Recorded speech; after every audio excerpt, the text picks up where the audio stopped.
He thought it was just another layer of rock deep inside the mountain, but when the drilling machine hit a hidden metal wall, the entire project was shut down. Going down to investigate, he became the first to see what had been secretly buried underground for decades. Subscribe to the channel and comment which country you're watching from. Michael Johnson had always been the kind of man who worked with quiet determination, the sort of person who believed that if he kept his head down, did his job well, and pushed forward no matter how heavy the burden felt on his shoulders, life would eventually reward him. He had never been one to expect miracles, but he had always held on to the belief that honest work had value, and that someday that value would return to him when he needed it most. Now, with his little boy's life depending on treatment that grew more expensive each month, he clung to that belief like a lifeline.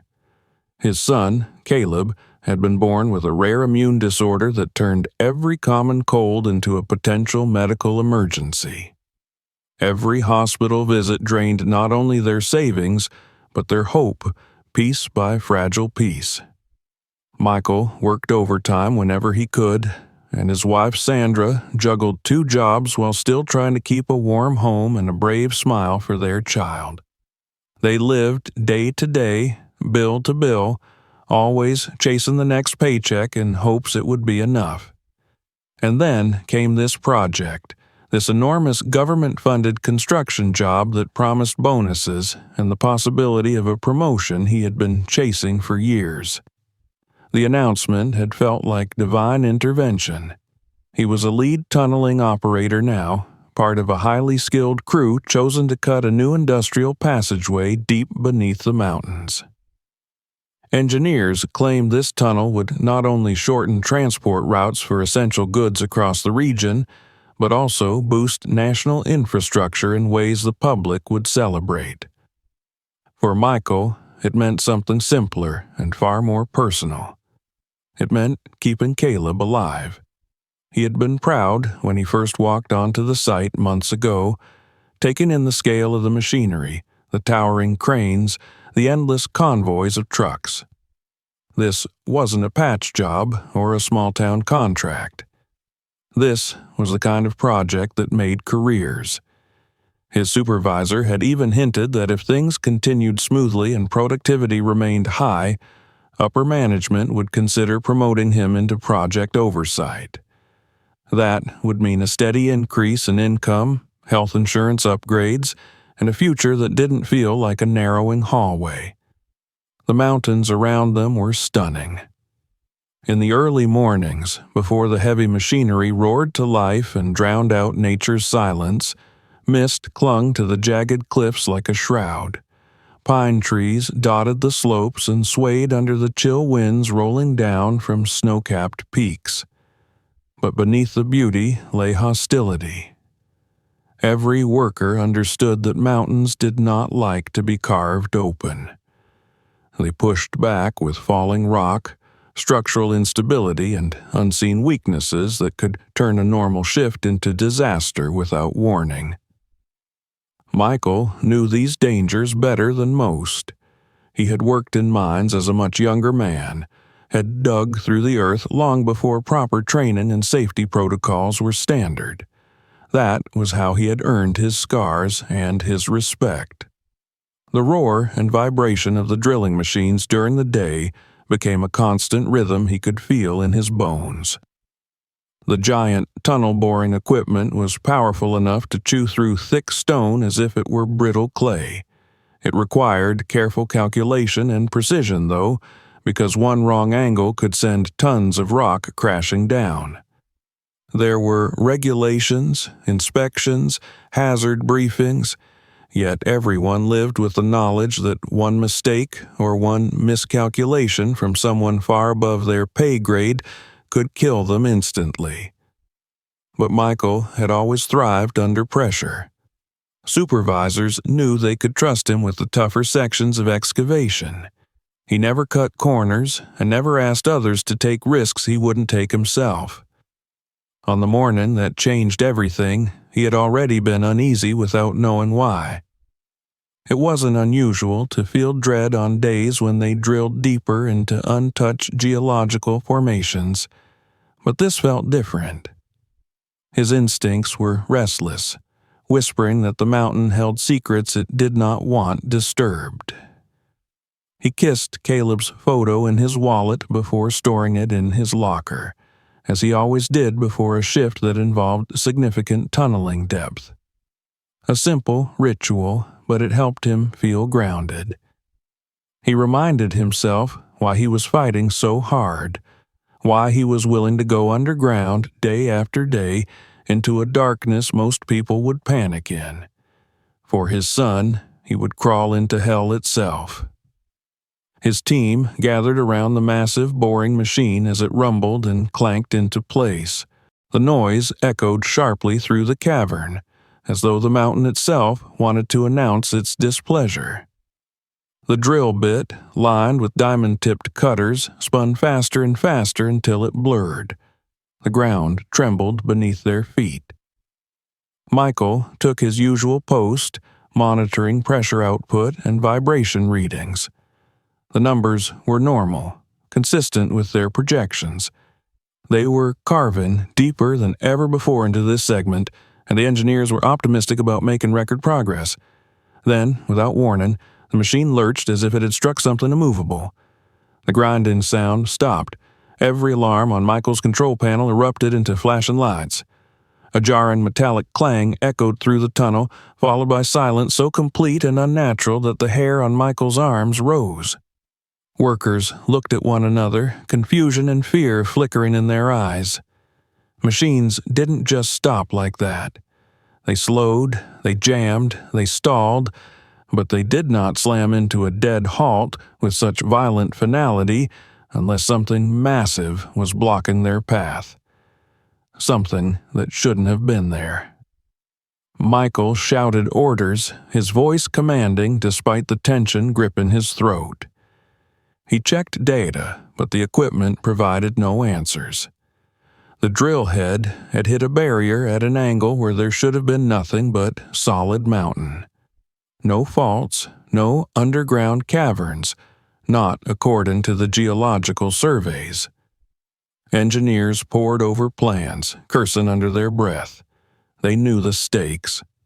Delays meant millions lost. Delays meant questions. Delays meant bureaucrats breathing down their necks.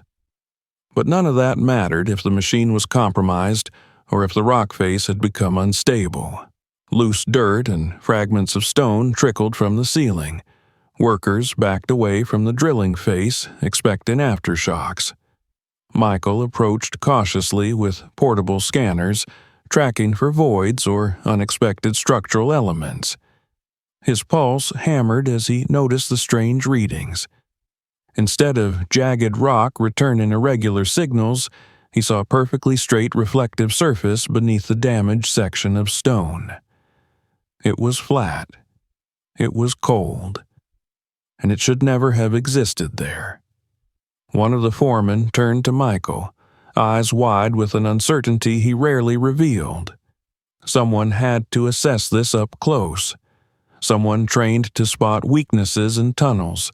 Someone who knew how to navigate confined spaces if things went wrong. They needed answers to report to headquarters. They needed a pair of steady hands and a clear mind. They needed Michael. He didn't hesitate outwardly. He secured his harness, strapped on protective gear, and clipped a safety line to the anchor point. Inside, however, an unease curled deeper into his thoughts. Mountains did not hide human-made shapes. Nature did not create straight corners and smooth walls. Before he descended, he glanced around at his crew. He saw fear masked by professionalism, men and women who all quietly prayed he would return with a logical explanation. He swallowed his concern, gave them a reassuring nod, and activated his headlamp. With one final deep breath, he slipped down into the opening where the rock had broken away. He lowered himself carefully through a narrow chute of fractured stone. his boots tapping against surfaces that quickly transitioned from rough to disturbingly smooth. The beam of his light glided across a surface that gleamed dully in the dust-filled air. Cold metal, buried deep underground where no metal should be. The darkness below him opened into a space with geometry far too perfect and intentional to be natural. His last thought before both of his feet found purchase on that impossible structure was that the promise of this job, the future it held for his son, the reward he prayed for, had just collided with something silent and hidden beneath the earth for a very long time. Something that was never meant to be found. Michael steadied himself, his breath echoing faintly off distant unseen walls. He radioed to the surface, voice calm in contrast to the storm rising in his mind. Whatever they had struck, it wasn't rock. It was a door into the unknown. And, as his fingers brushed the cold metallic surface beneath centuries of silence, a single realization cut through the uncertainty like a blade. This discovery would change everything. For his job, for his family, for everyone on that mountain. The project that was supposed to save his son might have just opened the way to something that could cost far more than money. Michael pointed his light into the dark, bracing himself for what waited beyond the reach of its narrow beam. Whatever lay inside this mountain had been sealed away by design. And he had just become the first man to disturb that secret. The cold beneath the mountain felt different from the cold of natural caverns. Natural cold breathed and shifted, born of drafts through cracks in rock and vents where Earth's hidden air escaped, but this chill was stagnant and metallic, a sterile vacuum of sensation that told Michael he had crossed a boundary. Above him was rock, machinery, a world governed by natural forces and predictable equations. Down here, someone had made choices. Someone had shaped this place by will, not geology. His boots pressed against the smooth metal surface as he inhaled slowly, letting his eyes adjust to the dim radius of his headlamp. The beam stretched ahead and then fell away into darkness. The edges of his light traced clean angles, walls that rose dead straight, a floor without cracks, all coated in a thin layer of dust that softened the perfection. Years of abandonment had settled over this place, like the residue of a secret kept too long. He pressed a gloved hand against the wall. The metal was cold, so cold that it bit through fabric and into his skin as if it wanted to warn him away. It wasn't a temperature that made sense this far underground, not unless there was an active cooling system or some technology he didn't yet understand. The surface was seamless, with no bolts or visible welds. Even the corners where the walls met the ceiling seemed molded, as if the structure had been cast from a single piece. His radio crackled, breaking the silence. The sound startled him more than he cared to admit. "Johnson, report. What do you see down there?" He hesitated, trying to translate what he was witnessing into words that didn't sound insane. "It's not rock," he finally said. "Metal, perfectly straight surfaces. This is built, manufactured. Doesn't look abandoned for decades. It looks untouched, sealed." There was a long pause before the voice responded again, strained and forcefully neutral. "Proceed with caution." Proceed with caution. Easy for them to say from the safety of the tunnel floor above. Michael pictured Sandra reading to Caleb in their cramped living room, his son clutching his inhaler like a lifeline. He had come here to dig a tunnel, to earn money, not to step into nightmares buried under mountains. But turning back now wasn't an option. They needed answers, and someone had to lead the way. He had always been that someone. He stepped forward and immediately noticed something odd beneath his feet. The layer of dust gave way to a pattern, faint grooves that traced long, parallel lines. Tracks. Like rails, but much more precise. He crouched, running his fingers along them, imagining machines rolling through this place at speeds the old mining carts he once worked with could never dream of. As he followed the tracks, he noticed a faint glint farther ahead. His light illuminated a vertical structure built into the wall, a door, but not a door like the crude steel blast doors used in old bunkers. This was precise, immaculate, carved into the wall without so much as a hinge visible. There was a panel beside it with buttons arranged in a pattern that made no sense to him. No numbers, no letters, only symbols he did not recognize. He reached for the panel without thinking, then stopped himself, pulse hammering. Touching unknown machinery underground was how people died in cautionary tales. He lowered his hand and instead examined the door more closely.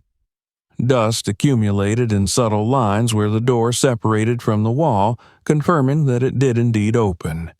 It was not decorative. It was an entrance. What was behind it? He turned away, only to spot something else in the periphery. Stairs descending in a tight square coil, each step smooth and evenly spaced. The staircase bent downward out of sight, suggesting additional floors. How deep did this go? The idea that someone had constructed a multi-level complex this far inside a mountain was staggering. To hide it so perfectly from all geological surveys meant planning, power, secrecy on a scale that did not belong to any legitimate corporate project. "Johnson, talk to me," came the radio again, the voice tighter now. "Are you alone down there? Any signs of instability?" Michael swallowed. "There's more than one level. Doors, stairs. This isn't some collapsed mine. It's a facility." "A facility?" The word hung in the air, too big and too heavy. "Are you certain?" "I'm standing in it," he replied. A long silence, filled only by the faint hum of electric equipment on the surface, equipment that suddenly felt trivial and primitive compared to what surrounded him. He imagined his colleagues listening, staring down into the opening he had slipped through, trying to picture what he was seeing. Then a calmer voice took over the line. Corporate tone, controlled. "Continue your survey. Document everything. Do not attempt to open doors or interact with unfamiliar systems. We're notifying the appropriate authorities." Authorities. That word sent a ripple of unease down Michael's spine. Not project supervisors, not engineers, not structural analysts. Authorities. Whoever built this place was important enough, dangerous enough, that the company did not want to claim responsibility. He clicked off the radio. The silence returned, absolute. Even his own breathing felt loud, amplified by walls engineered to reflect sound efficiently. He walked slowly, letting his flashlight guide each step. He saw no debris, no personal items, no signs of chaos. Everything looked as if the last occupants had set tools down neatly and walked away expecting to return before the day ended. He found another corridor branching off, lined with doors identical to the first. No windows, no markings, just quiet tension built into every line of their construction. He crouched again, tracing another track with his fingers, trying to imagine what kind of machines had been moved here. None of it belonged to any period he recognized. It was too modern, yet too forgotten. He inhaled deeply. The air carried a hint of antiseptic, faint but unmistakable. Sterility meant purpose. Sterility meant human activity, not the kind that welcomed disclosures or inspections. Underground labs, black sites, secret research. The thoughts scared him because they felt plausible. As he stood and turned back toward the main chamber where he had descended, his light swept over a stretch of wall and caught something he had missed before. A small, circular indentation near the baseboard. He stepped closer. It looked like a ventilation port, but not one designed for airflow from natural caverns. The edges were razor clean, machine perfect. Ventilation meant life support. This place wasn't meant to be sealed forever. It had been designed to house people, many people. A faint tremor passed through the metal beneath his feet, so subtle he might have imagined it. But the vibration triggered a memory. Back in the mine shafts, trapped gas shifting behind barriers, warning miners to evacuate before explosions. Here, though, there was no rock. So what was shifting? His hand rose to his chest as a wave of realization crept over him. This place may not be entirely dead. The thought lodged in his brain like a splinter. He turned again, slowly, scanning every shadow for movement he knew logic told him shouldn't exist. And yet, logic had stopped applying the moment he touched metal where rock should have been. He forced himself onward, documenting with his camera, speaking his observations aloud into the radio now and then, so the recording would capture every detail.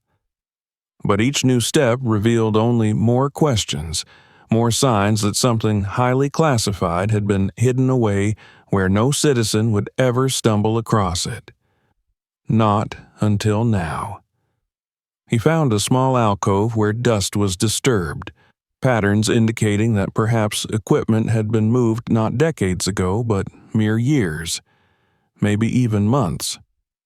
A knot formed in his stomach, tightening with every new clue. The complex was dormant, not abandoned. Waiting. Eventually, after what might have been an hour or a lifetime in the suffocating stillness, he returned to the opening where he had come down. He craned his neck and saw the faint glow of work lights above, the silhouettes of worried faces leaning in, hoping for answers he did not have. He radioed up again. "I need to come back up. There's a lot we're not prepared for here." The line was quiet for a moment before his supervisor replied in a voice that suggested he was no longer fully in charge of the situation. "Copy that. Stand by for retrieval." As Michael waited for the harness to descend, he glanced once more into the dark corridors behind him.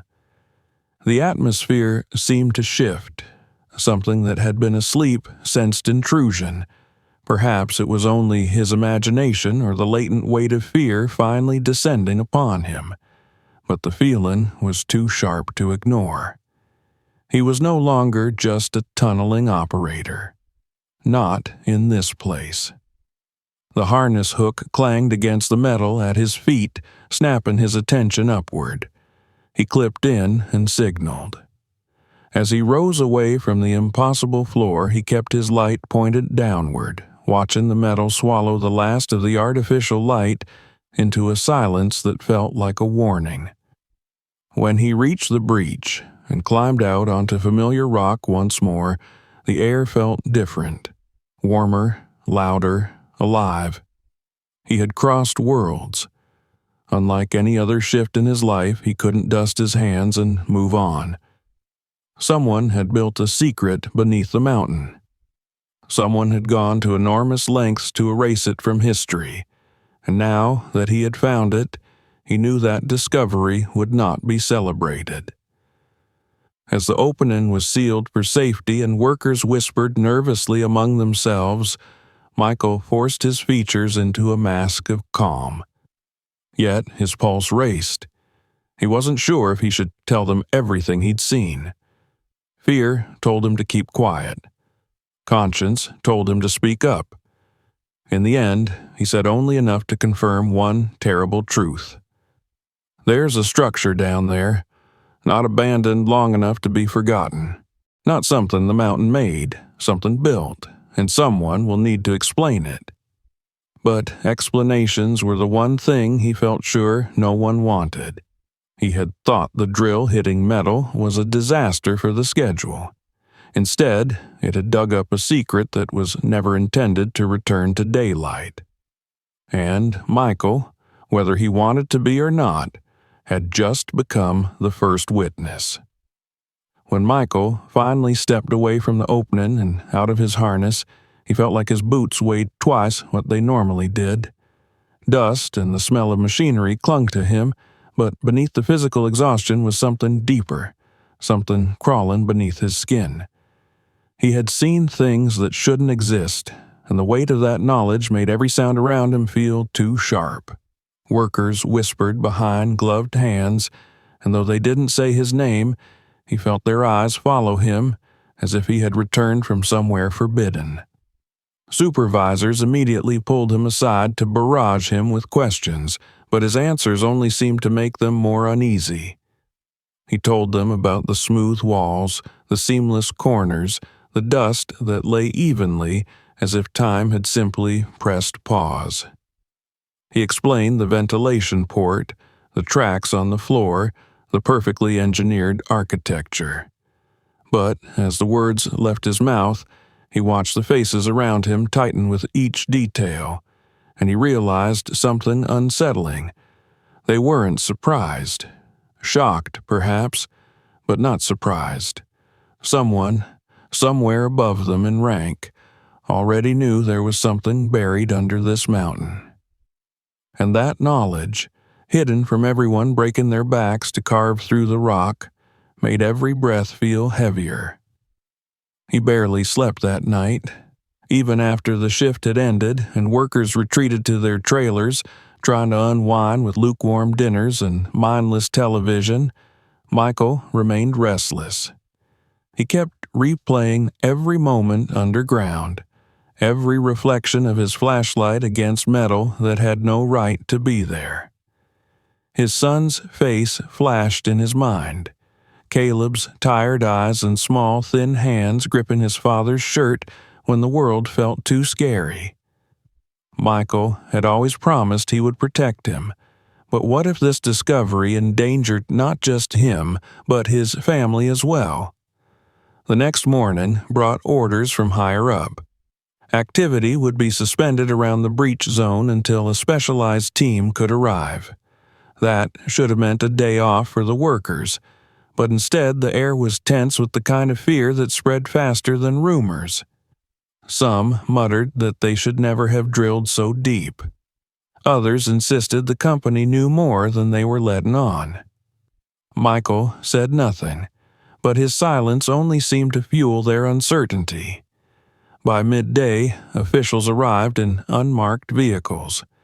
They wore no identifiable insignia, just dark clothing, hard hats, and the kind of confidence that suggested authority.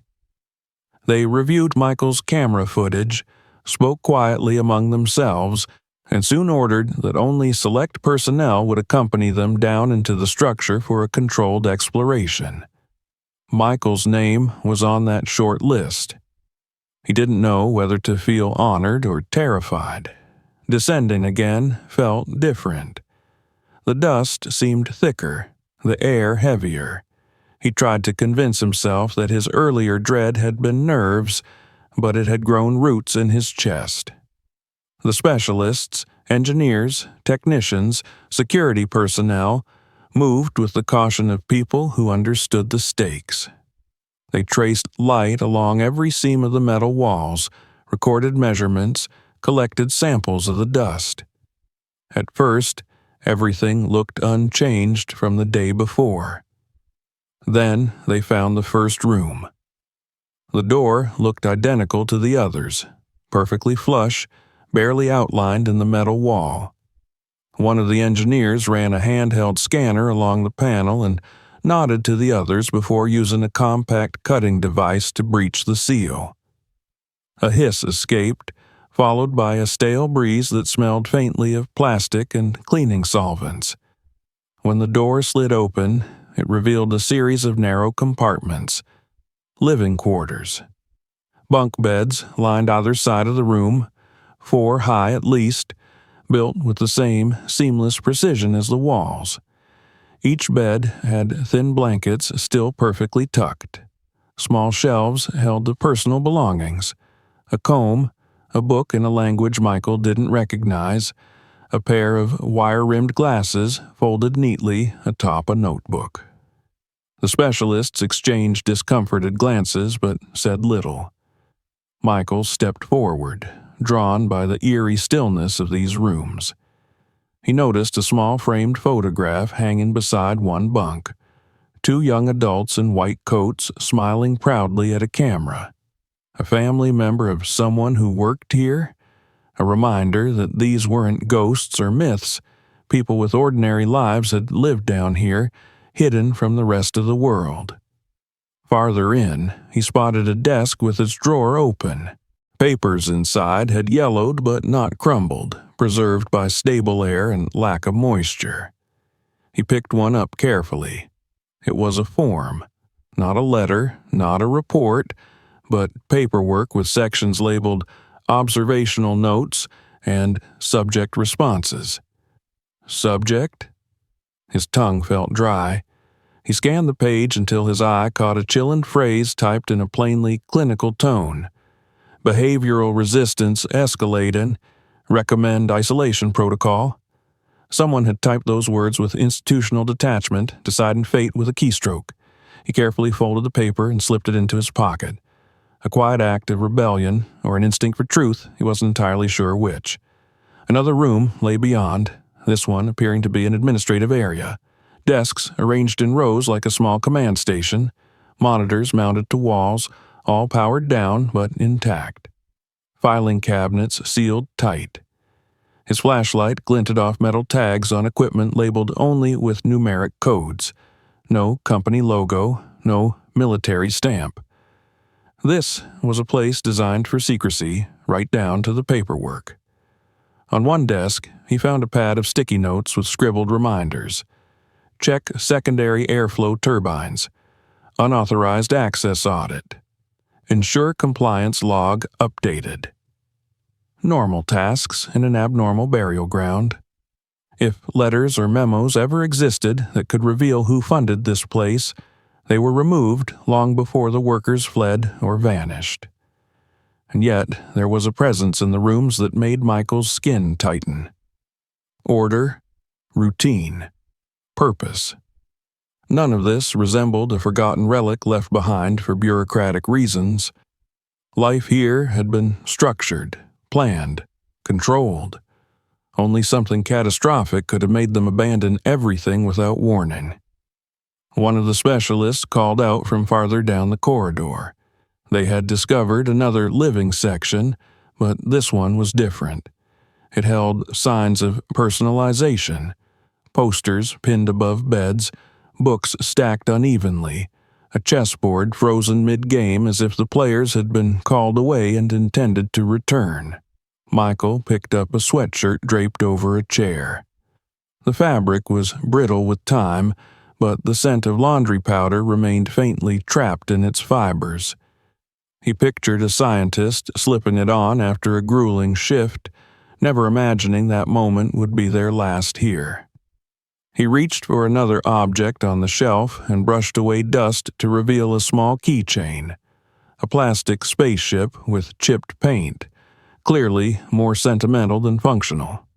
The room wasn't cold like the others. It felt lived in, loved even. So why had it all ended so abruptly? Where had the people gone? Their belongings remained. Their food remained. Their beds were unmade. But they were gone. As Michael moved deeper into the corridor, he noticed a slight incline leading downward, the floor sloping just enough to suggest a descent designed intentionally. He followed the specialists who had begun using portable sensors to check for gas leaks or radiation. Their tension rose with every red tick on their displays, though none showed anything overtly dangerous, only unusual. Beyond the final turn, Michael's breath caught. There, beneath a thicker layer of dust than the previous rooms, stood a row of lockers.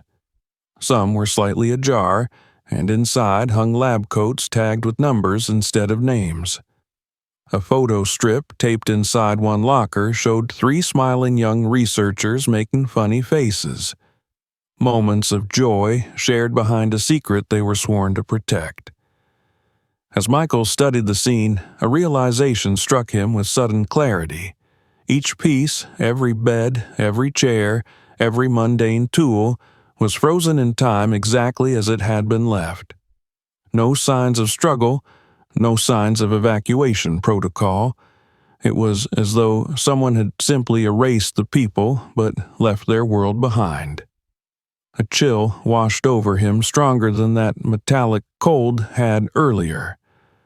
The difference between a place abandoned and a place emptied was subtle, yet unmistakable. This was no ordinary disappearance. Something had cut life short here, not in chaos, but in silence. As he lifted his radio to report in, something scraped faintly behind him. He froze. The sound could have been machinery settling or a tool falling in the distance, but it could also have been something far worse. He turned slowly, expecting to see one of the specialists behind him, but what greeted him instead was more darkness. Too thick to see through, too absolute to be natural. Someone whispered his name through his radio. "Johnson, you still with us?" He exhaled a breath he didn't realize he was holding and steadied his voice. "I'm here, still documenting." He needed to keep calm. Fear could twist shadows into phantoms. Yet, as he looked down the hallway, stretching into the unknown, a prickling sensation crawled over his neck, the unmistakable feeling of being watched. He tried to shake it off and returned to the rooms where the others were still cataloging items. But the sensation persisted. The tightness in his chest lingered. The silence down here wasn't just quiet, it was expectant, as though the walls themselves were waiting for someone to ask the right question. This place wasn't merely a hidden facility. It was a story abruptly cut off, and Michael, with each step he took into its preserved halls of routine and dread, was no longer convinced it was entirely empty.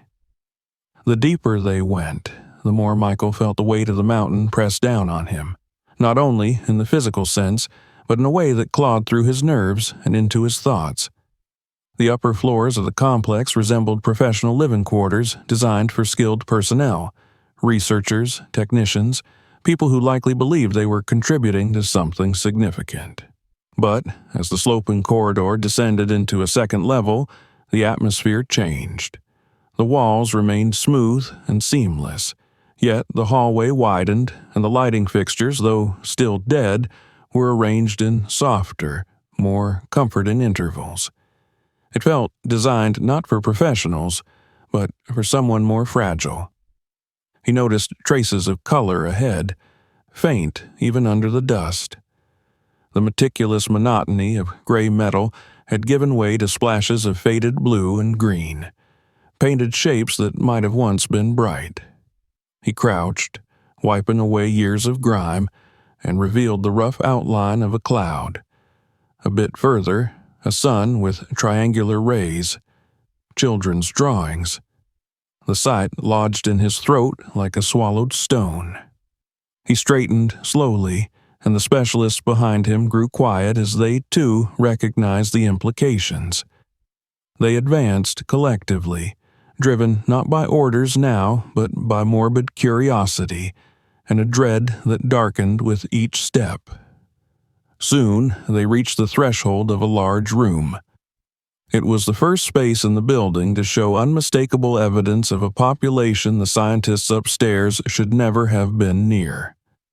Toys, plastic trucks, puzzle pieces, a stuffed rabbit missing one button eye, lay scattered on the floor. Crayon scribbles covered low display boards, depicting distorted houses and smiling figures with stick limbs and huge hands. The blankets, on a row of tiny beds, bore cartoon characters faded by time, but the arrangement of the beds, Their perfect alignment was militaristic. The blend of whimsy and institution created a dissonance that made Michael's stomach twist. He stepped inside carefully, the floor whispering under his boots. A doll lay face down at his feet. He picked it up gently, brushing away dust to reveal its painted eyes. They stared back at him with eerie vibrance, too innocent for the context. He set it down, slowly, afraid that the room might shatter like glass if he disturbed it too much. His flashlight traced further, catching the corners of a chalkboard with words written in neat block letters. They weren't in English. They weren't in any language he identified immediately. But alongside the letters were numbers, scores, grades, evaluations, a child's evaluation. One of the specialists murmured something under their breath, but the words dissolved before reaching Michael fully. His attention was fixed on the desks, small ones with adjustable heights. Some still held papers, frozen in place mid-lesson. One sheet featured a shaky drawing of a mountain and a group of stick figures beneath it. Above the mountain loomed something vast and rectangular, drawn with bold, heavy strokes. It didn't resemble the sun or clouds. It resembled the facility itself, though the proportion and scale were distorted by a child's imagination. Michael's flashlight flickered slightly, and the shadows cast by the room's furniture lengthened, stretching like thin fingers. He stood very still until the light steadied. He cleared his throat, speaking as much to remind himself he was alive as to report to whoever might be listening. "It's a children's dormitory," he said into the radio. "Beds for maybe 20, 30, toys, learning materials, everything still here." Radio static answered him, a long hiss. Then the same controlled voice from earlier returned, faintly strained. "Copy that, Johnson. Document and proceed. We need a full behavioral context for the site. Continue exploring." Behavioral context. The phrase sounded rehearsed, clinical, as if they were expecting this. Michael moved toward another set of doors at the back of the dormitory. These doors were sturdier, equipped with the keycard access panels that still showed tiny darkened screens. Just beyond them, a sign mounted at eye level caught his attention. Its bold text was unmistakable even beneath grime. Observation Unit. An icy shiver crept up his spine. Observations of what? Or whom? The specialists gathered, preparing to force entry. The door resisted at first, clinging to its locked mechanisms as if determined to protect what lay beyond. Finally, with a sharp metallic groan, it slid open. A corridor unfurled before them, narrower yet lined with large windows to the right, windows into individual rooms.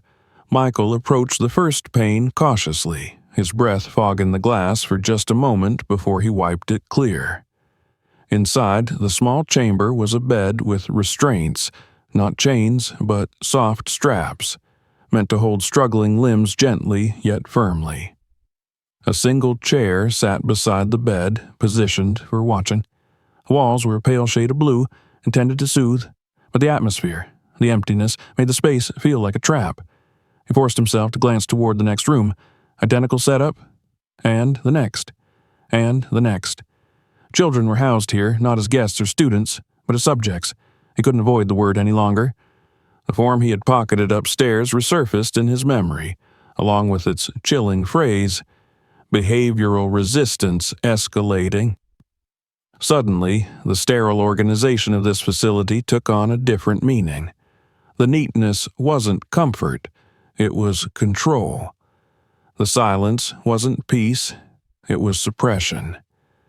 Michael swallowed hard as he pushed deeper, trying to reconcile what he saw with the world he thought he knew. The United States wasn't perfect. He knew that as a black man who had lived his life under shadowed systems, but even he struggled to accept the idea of children being hidden underground for behavioral studies. What kind of behavior could justify this level of secrecy? His flashlight traced the top of a cabinet where files lay. He brushed away dust and read the labels. Subject A014, Subject E006, Subject M002. No names. Only codes. Each folder contained charts, progress reports, and notes written in stiff scientific jargon. He skimmed one quickly, and his breath hitched when he reached the section marked Parent Status.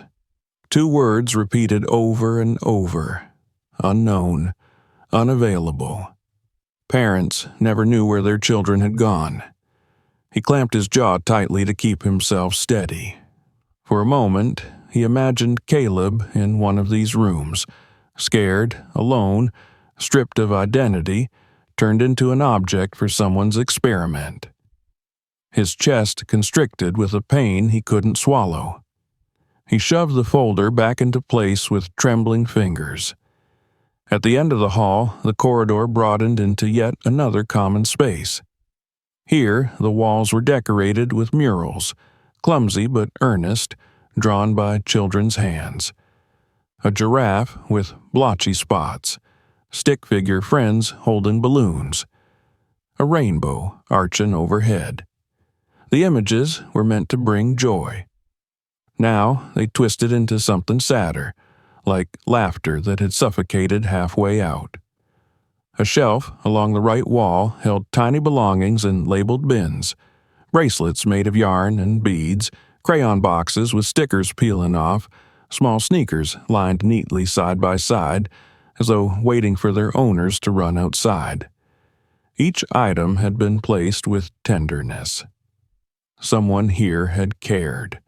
Someone had tried to make life bearable. But care doesn't explain the restraints.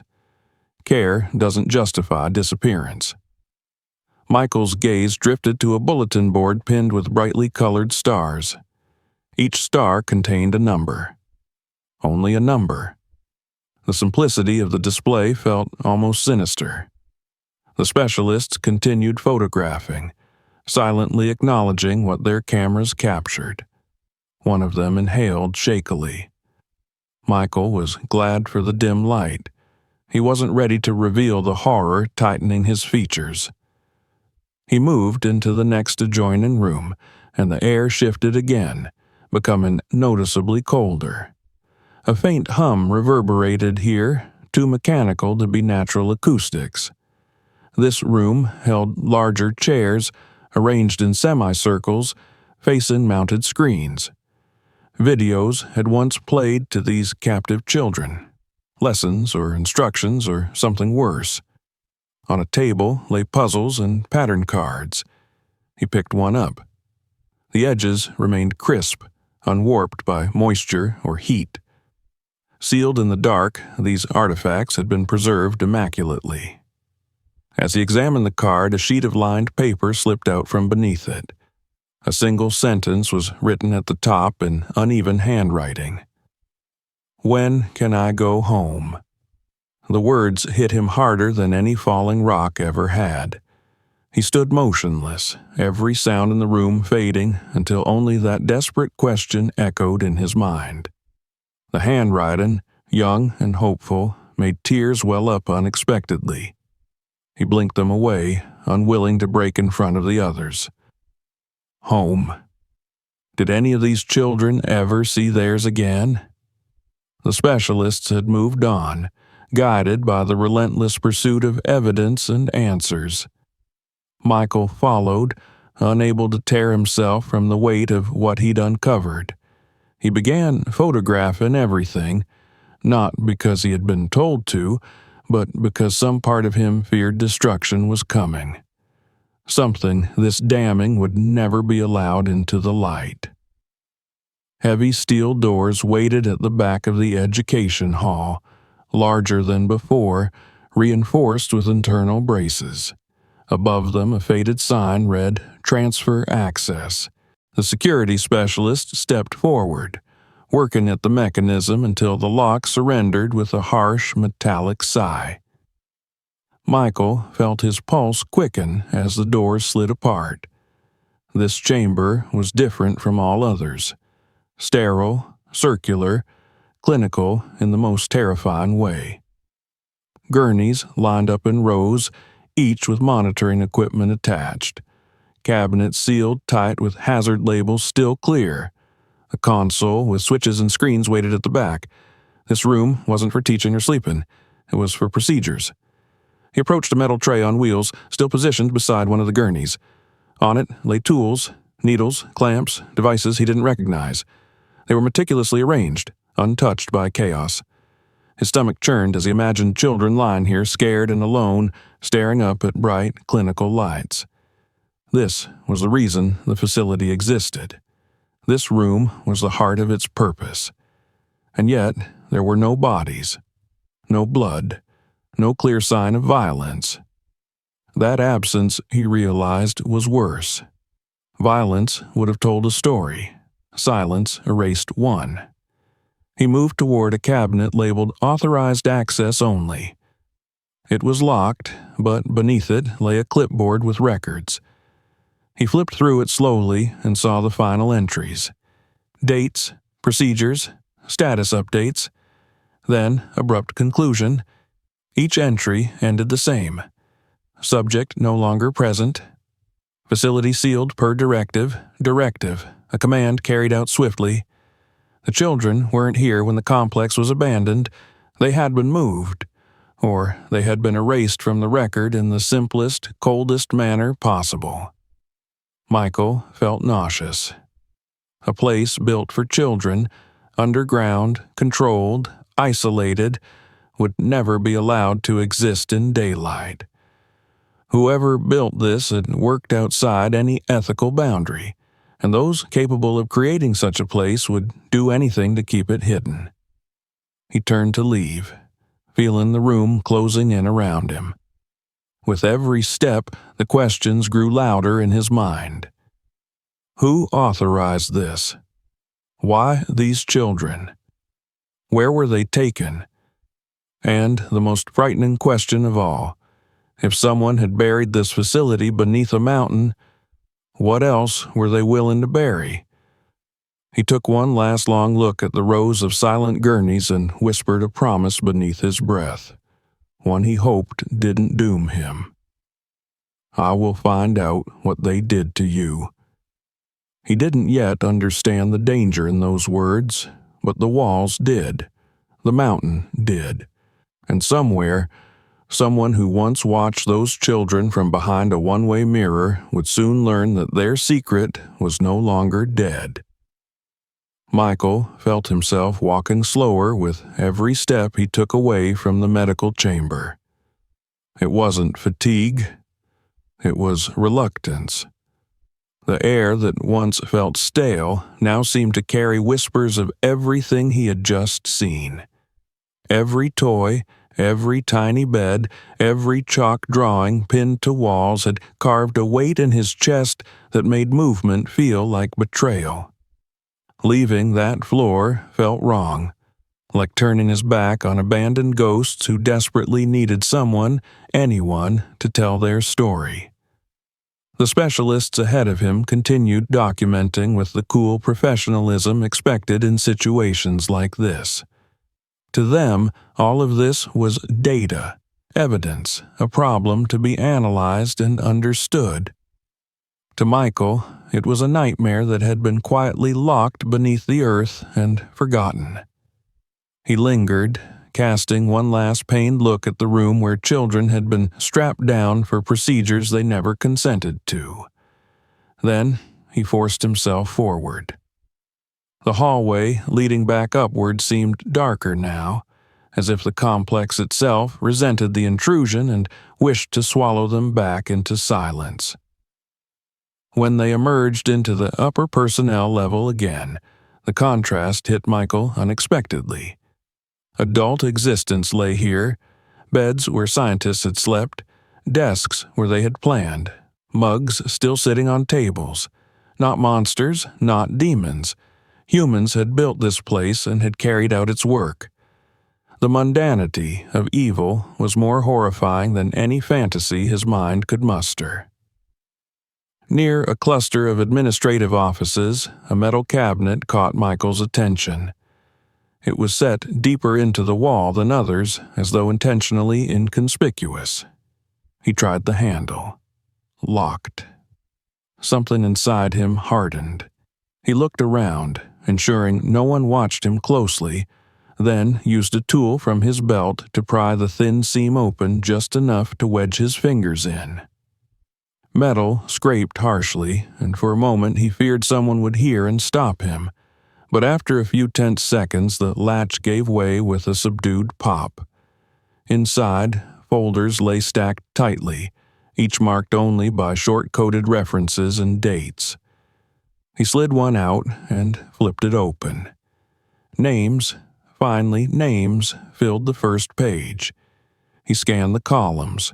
Ages, birthdays, locations of disappearance. Most were listed as missing, presumed runaway. A few as legally relinquished. Several had notes. Removed without exposure. No external contact. Transfer to secure facility authorized. On the last page of the file, a red stamp was pressed over a list of final names. Program terminated. Assets nullified. He felt bile burn the back of his throat and a low growl rise in his chest. Assets? The children had been labeled assets.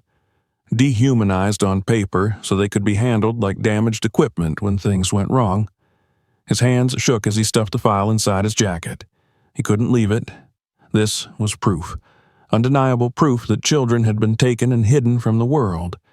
He dug deeper into the cabinet and found more documentation. Budget approvals blacked out with heavy ink, memos referencing a director and a division named only by initials, possibly part of a clandestine sector of government or a private contractor with too much power. He photographed as many pages as he could with his phone before the urge to keep searching for more dangerous truths pushed him further. In the back of the cabinet, behind a false panel, he discovered a small locked box. He pried it open with the same tool, careful but impatient. Inside lay a single notebook, handwritten, a diary. The penmanship was uneven, rushed in places, neat in others. He flipped to the first page. Dr. Evelyn Marrow, lead child psychologist. As he scanned entries at random, a horrifying picture emerged. She described children being removed from abusive homes because they were prime candidates. She wrote about their progress in compliance exercises and the variability in response to corrective influence. And then, near the end, her tone shifted into panic. It's not a relocation. They're not transferring them to another facility. The director's line. He said they were being sent back. But no one leaves this mountain. Not them. Not us. Something is coming, and the children know. I hear them crying at night. We are all trapped here. The ink stopped abruptly, the pen stroke trailing off the page. Michael closed the diary with trembling fingers. His heart hammered painfully. There were answers here, but they led to darker questions. Why had this place been sealed? Who gave the order to bury it alive under stone and secrecy? And what happened to everyone inside, children and adults alike? He backed away from the cabinet just as a specialist rounded the corner. Michael quickly shut the door as if nothing had been disturbed. The specialist gave him only a curt nod before continuing down the hall, but Michael saw something new in his expression now, a recognition of what this discovery meant. They all knew. Every step deeper into this place made it clearer. Someone would do anything to prevent this from coming to light. When they returned to the main level where Michael had first descended, a man in a dark jacket waited, arms folded, posture stiff. He wasn't part of the tunneling crew. He wasn't part of the engineering team. He radiated authority that made everyone straighten without a word of command. His gaze found Michael immediately. "You'll brief us, personally." His tone wasn't threatening, but it left no room for refusal. Michael nodded reluctantly and followed him to a makeshift briefing area where laptops and communication devices hummed quietly. He gave a basic report about what he saw: rooms, equipment, signs of abandonment, but he was careful. He left out the diary. He left out the files in his jacket. He left out the worst truths. Even with his omissions, the tension around the table thickened. One of the officials stepped aside to make a call, speaking in low, urgent tones. Another questioned him with a troubling lack of curiosity about the children. Only logistics, structural integrity, accessibility. Then the announcement came. Calm, cold, final. "All operations on this project are to cease immediately. Secure the area. Remove all non-essential personnel. Classified containment protocols are in effect." Workers were suddenly ordered to evacuation checkpoints. Heavy equipment was shut down. Temporary barriers were erected. No one was allowed near the breach anymore, not even to glance toward it. Men in unmarked uniforms guarded every approach within minutes. Michael returned to the crew area where his colleagues sat in silence, waiting for answers that wouldn't come. He felt their eyes on him again, searching for details he couldn't give. He placed his hand on his locker, fingers brushing the photo of his wife and son taped inside. Caleb's smile stared back at him, so small, so innocent. He thought of the children in the facility, denied families, denied sunlight, denied futures. What kind of monster would steal a child's life like that? His phone buzzed, a notification, automatic backup. The images he had taken were now stored in the cloud. He exhaled in relief, but then fear wrapped icy fingers around his neck. Backups could be traced, his actions could be discovered. Evidence could disappear if the wrong hands reached it first. He quickly forwarded the files to a contact he trusted, a journalist he knew from years past who never ignored a hint of corruption. The message he attached was simple: "If something happens to me, don't let this die." Pressing send felt like crossing a point of no return. Night fell with unsettling speed. The facility had been sealed off, but the unease remained, thicker than the darkness around the construction base. Workers tried to distract themselves with jokes and card games, but their laughter rang hollow. Everyone sensed that they had unearthed something they never should have found. Michael returned to his trailer, exhaustion weighing down every muscle. He locked the door behind him and collapsed into the small chair at his foldable table. The silence was loud, filled with adrenaline still echoing through his skull. He pulled the diary from his jacket and placed it on the table, staring at the cover as though it might suddenly explain everything. For a brief moment, he allowed himself to think this nightmare might eventually resolve, that someone would take responsibility, fix what had been broken, bring justice to the stolen children. A knock shattered that hope instantly. Not a polite knock, a measured one. A knock that expected obedience, not invitation. Every nerve in his body went rigid. They had come. Not tomorrow. Not after the official reports. Tonight. His blood turned cold as the knocking continued.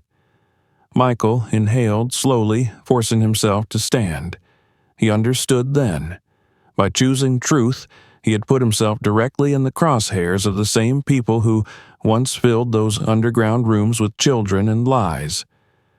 The knocking didn't stop. It came again. 3 sharp raps against the thin metal door of the trailer. Each one cut through the quiet like the swing of an axe, threatening to split his world in two. Michael stood frozen in the center of the room, pulse pounding against his ribs so fiercely he wondered if the men outside could hear it. He tried to swallow, but his throat was so tight that the attempt felt like choking. Those knocks weren't from supervisors or co-workers. This wasn't a welfare check. These were the kind of knocks that promised consequences rather than conversation. He forced himself to move, one slow step at a time. Each quiet footfall seemed too loud in the cramped silence of the trailer. The diary on the table seemed to stare up at him like a live accusation. Every instinct screamed to hide it, to hide the copies he'd made, to erase everything and pretend he had never discovered the truth buried under the mountain. But some part of him, the same part that had always insisted on carrying more than his share of weight, kept him from collapsing into fear. When he finally reached the door, his hand hovered over the latch. He considered not opening it. Maybe they would assume he was asleep. Maybe they would leave. The next knock didn't wait politely. It slammed into the door with impatience. He opened it. Two men stood outside dressed not in military fatigues, but in plain clothes that were somehow more threatening. Hard eyes, clean-shaven, broad shoulders filling out the silhouettes they deliberately kept unremarkable. They didn't wear identification or badges, but their presence was unmistakable. Power granted from a place where accountability did not reach. "Mr. Johnson," the taller one said, a greeting without warmth. The shorter one scanned the interior of the trailer over Michael's shoulder as though expecting to see someone else inside. Michael gripped the edge of the door, knuckles whitening. "It's late," he muttered, trying to keep his voice from shaking. "And I'm off shift. We need to discuss the situation below the mountain," the tall one replied, ignoring the attempt at formality. "May we come inside?" It wasn't a question. Michael stepped aside because resistance wasn't an option yet. They entered without haste, without hesitation, and Michael closed the door behind them, not because they asked, but because leaving it open suddenly felt like an invitation to danger from both directions. The shorter man positioned himself near the window, blocking the only other exit. The taller took 2 steps into the center of the room and turned to face Michael with an expression carved out of cold stone. "You discovered something today," the tall man began. "Something that is now classified at the highest level. It is not information you are permitted to retain." Michael's spine stiffened, and the urge to glance toward the table, toward the diary, was almost impossible to resist. He forced himself to stare only at their faces, keeping his breathing steady. "I told your team everything I saw," he replied carefully. "You have the reports." "Yes," the man said, his eyes narrowing slightly. "We have the reports. But you left out parts of your story." That sentence hit harder than any punch. Michael felt heat surge beneath his skin. "I gave the full assessment," he insisted, hoping lies didn't sound as hollow as they felt in his mouth. The shorter man spoke for the first time. "You took items from the facility." Michael's heartbeat stumbled. Had someone seen him slip the papers into his jacket? Had a camera still been active somewhere? Or did they simply know to assume the worst from the man who had found the truth? "We'd like them back," the taller man said. He didn't raise his voice. He didn't threaten. He didn't need to. Michael considered denial, but these men weren't guessing. They were stating facts. "What happens if I refuse?" he asked, even though fear coiled tight inside him like barbed wire. The man's eyelids lowered slightly, almost pitying. "We're not here to make your life difficult, Mr. Johnson. On the contrary, we're here to help." He reached into his jacket pocket. Michael tensed, expecting a weapon. Instead, the man withdrew a slim envelope and placed it calmly on the table next to the diary. Michael stared at it.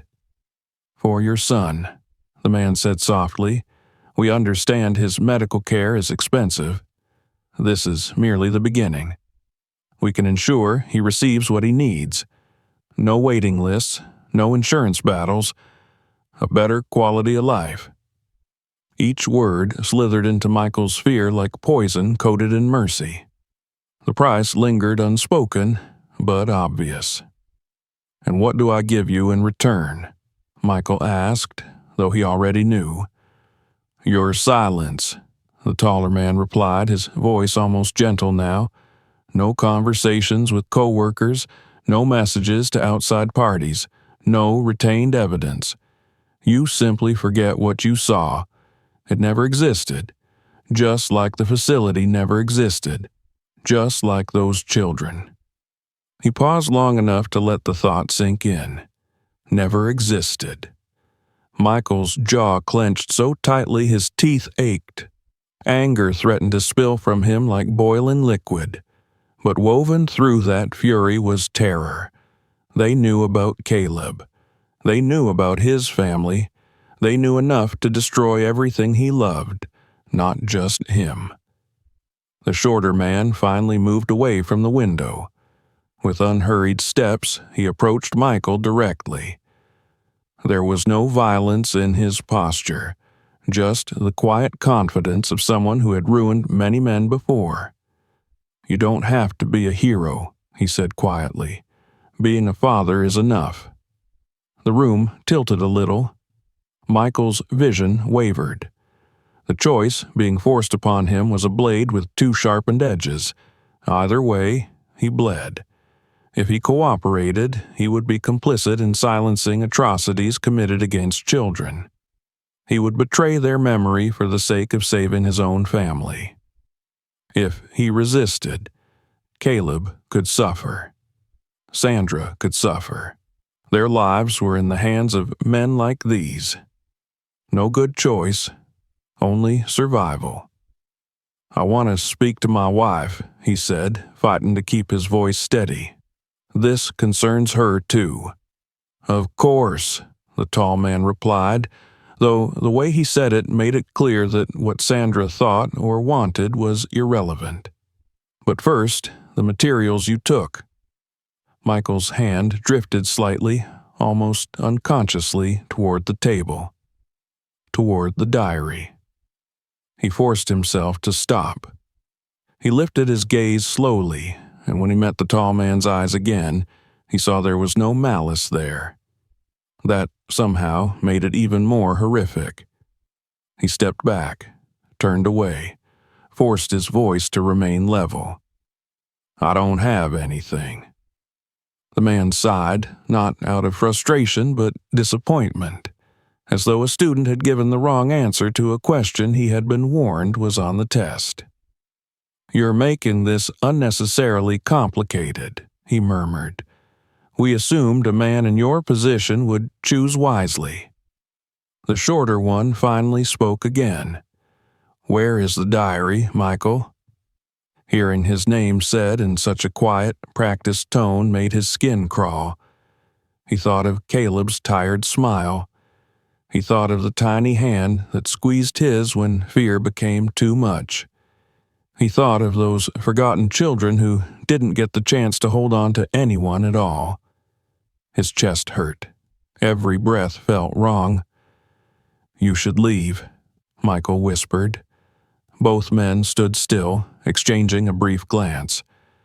Then the tall one nodded once, and the shorter stepped toward the door. Before following him out, the tall one paused and placed a business card on the table beside the envelope. No logo, only a phone number. "Consider what you're risking," he said. "Your son has a chance at life if you let this go. We'll return tomorrow for your decision." He let the door close behind him without waiting for a reply. The moment they were gone, Michael collapsed into the chair, air finally leaving his lungs like a punctured container. He pressed his palms against his face and let out a sound halfway between a sob and a growl. The envelope lay beside the diary, hope and horror side by side. He stared at the envelope for a long time. Then he grabbed it and tore it open with shaking fingers. Inside, stacks of crisp bills fanned out like mocking wings. More money than he had seen in years.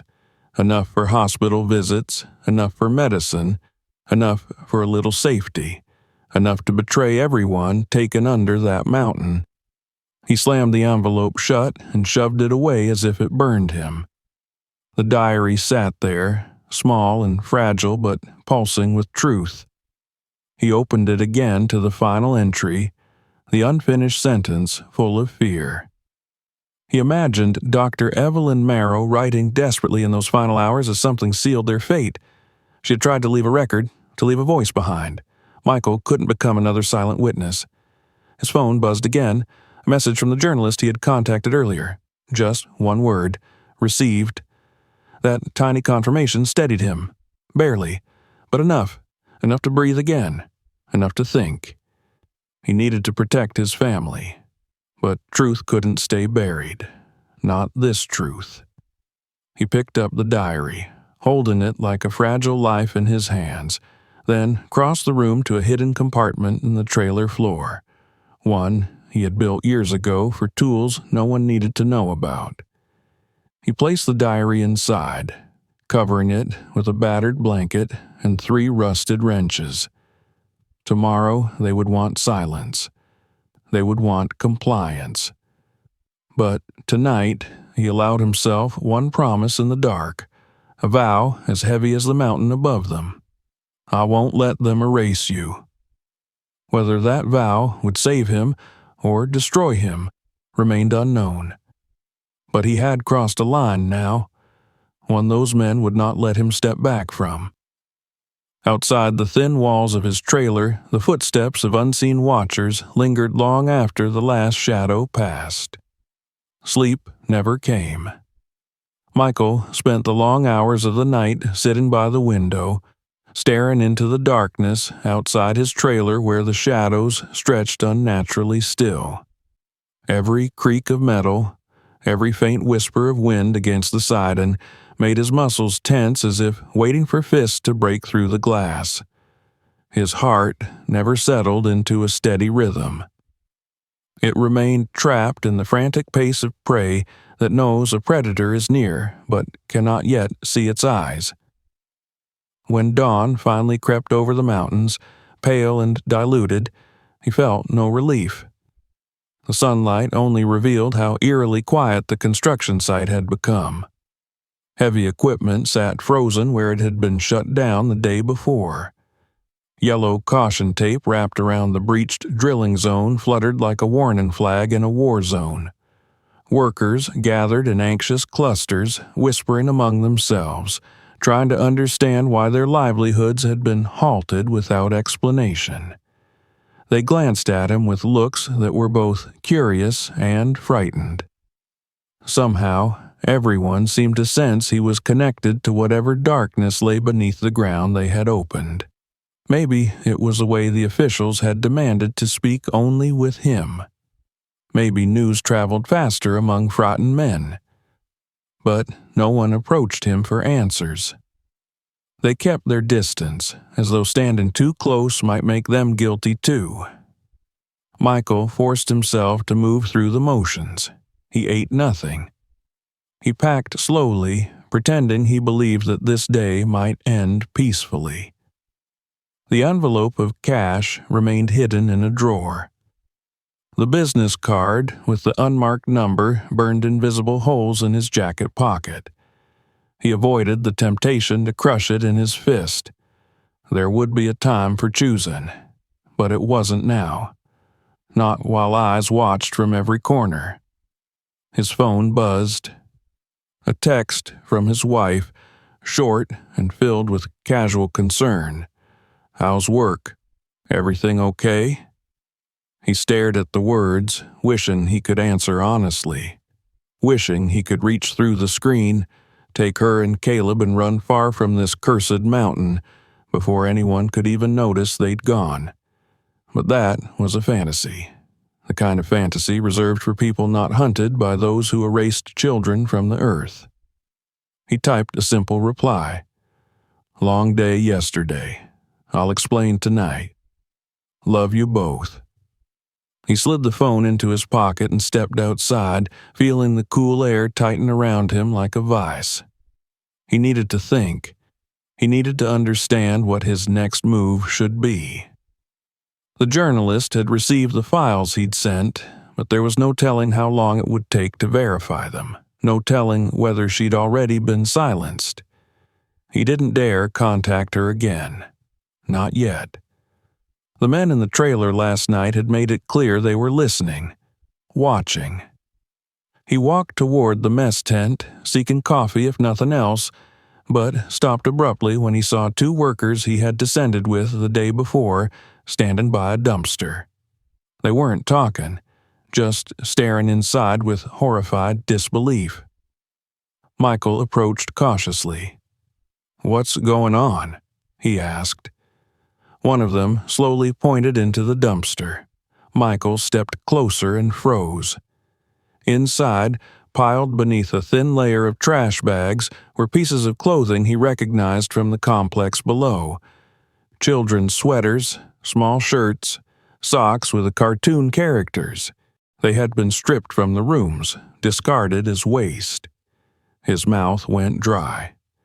Whoever was securing the site wasn't just sealing off evidence, they were destroying it.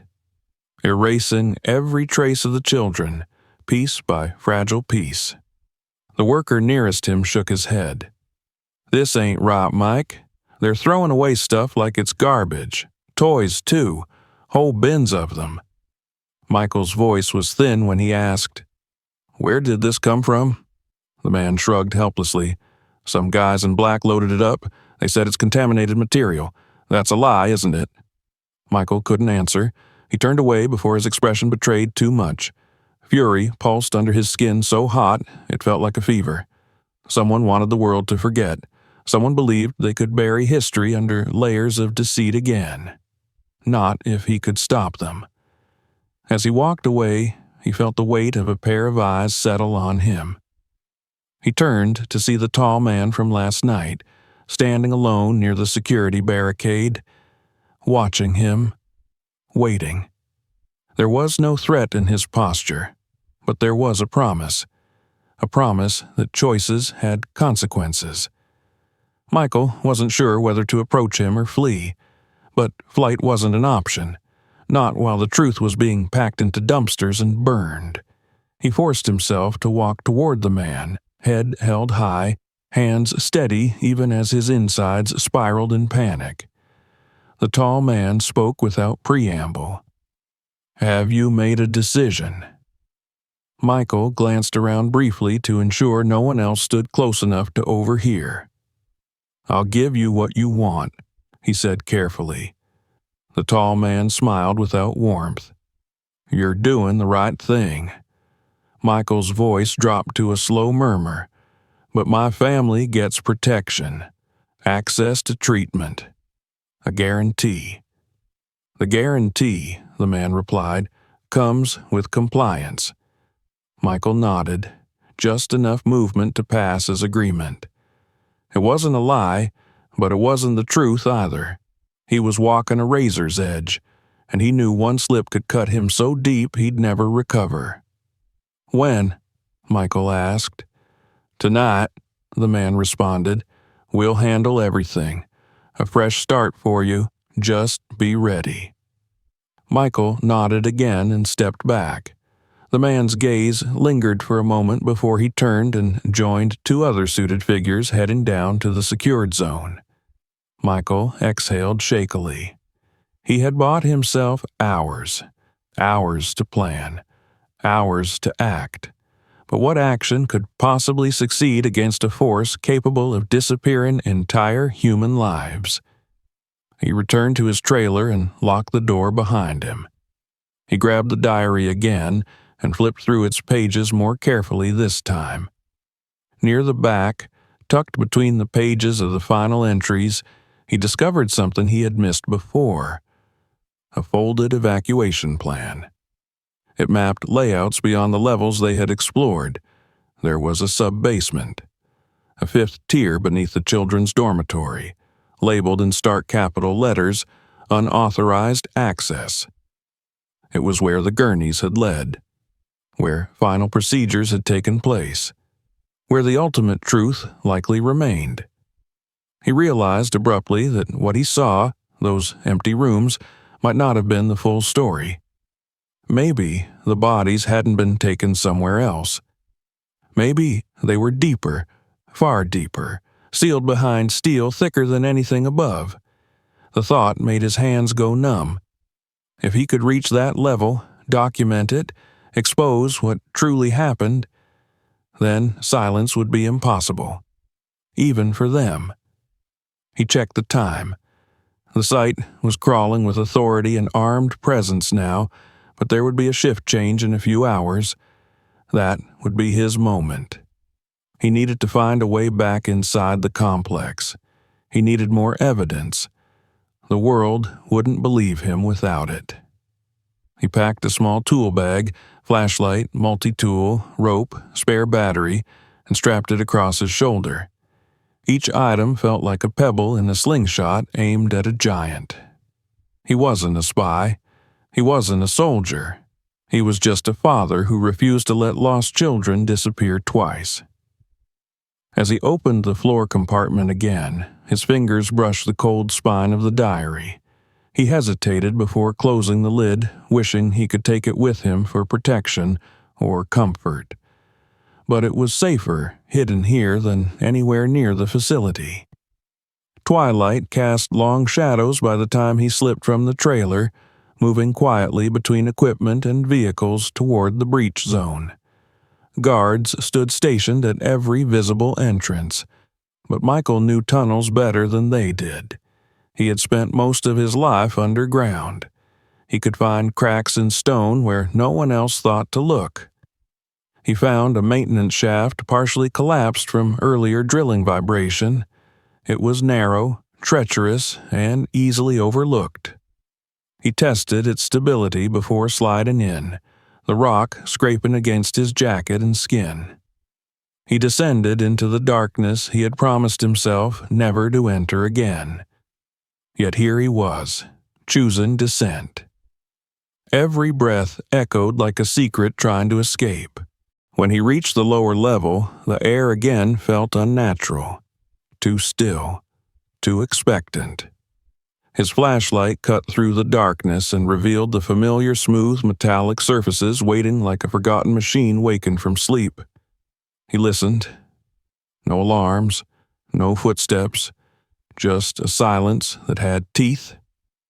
He retraced his earlier exploration, past the bunk room, the labs, the children's dormitory. Each space felt heavier, as if time itself resented being disrupted.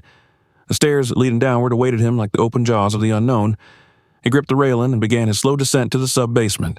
Halfway down, the faintest sound echoed upward. A metallic click, followed by another. Footsteps. Someone else was down here. Michael stopped breathing. Heart pounding, he slid into the shadow behind a column. His flashlight switched off, leaving him in thick blackness. The footsteps drew closer, measured, deliberate. He strained to see any sign, movement, a silhouette, a reflection. Nothing. Then a voice, low, male, not speaking to him but into a radio. Yes, he entered through the west shaft. He's here. Michael's blood ran cold. They had been waiting for him. He wanted to run, wanted to retreat back into the shaft, clawing up through stone until the sunlight blinded him. But footsteps began to close off the path behind him as well. He was cornered, trapped between two advancing forces. His only escape was forward, toward the fifth tier, toward the truth, toward danger so absolute that fear didn't even have time to grow claws. He bolted, down the remaining stairs, into a hall where temperature plunged sharply, condensing his breath into visible clouds. Alarms finally responded to motion, flashing red strobes that bathed the hall in pulses of panic. At the end of the corridor loomed the final door, reinforced, larger than the others. The lock mechanism was thick and complicated, designed to keep something in, not keep intruders out. Shouting voices echoed behind him. Michael hurled his entire weight at the panel. It didn't budge. He tried his tool, prying at vulnerable creases, sparks spitting against his gloves. Behind him, boots slammed down the stairs like approaching thunder. He jammed the tool into the last seam and pulled with a strength born not from muscle, but from desperation. The door screeched open just enough for him to slip through. Then it slammed shut behind him as a gunshot ricocheted off the metal. Panting, trembling, Michael turned his flashlight toward the center of the chamber. What he saw there froze him more completely than any barrel of a gun ever could. Children. Rows of small metal capsules, cryogenic containers, each with a tiny window, frosted. Inside them, shapes. Small, motionless shapes. Somewhere in the distance behind him, fists pounded the door, shouting threats or warnings, he couldn't tell. They were muffled beneath his horror. His light landed on one window where the frost had thinned slightly. A face, pale, still, eyes closed as if sleeping. Not gone, not buried, kept. Every cell in his body shook with rage and grief. They had not erased these children. They had stored them, preserved them, waiting. For what? He stumbled forward and pressed his palm against the cold capsule. "I'm here," he whispered, voice breaking. "I see you." The pounding at the door intensified. Metal groaned. They would break through any moment. Michael faced the children again, and he felt the magnitude of what he now carried. Not a burden, a duty. He might not live long enough to expose this secret, but someone would. The journalist had the files. Sandra would know where to look if he didn't return. And truth, once awakened, could not be forced back into silence. The door behind him screamed under force. Michael stood his ground. He had crossed the line. There was no going back. Not while stolen children were trapped in the dark, waiting for someone brave enough to remember they existed. If you think this story deserves to be heard, make sure you hit that subscribe button so you never miss what comes next. Watch our other shocking stories right now. You won't believe what was uncovered in those cases. And share this video with others, because the truth doesn't stay buried when we spread it together.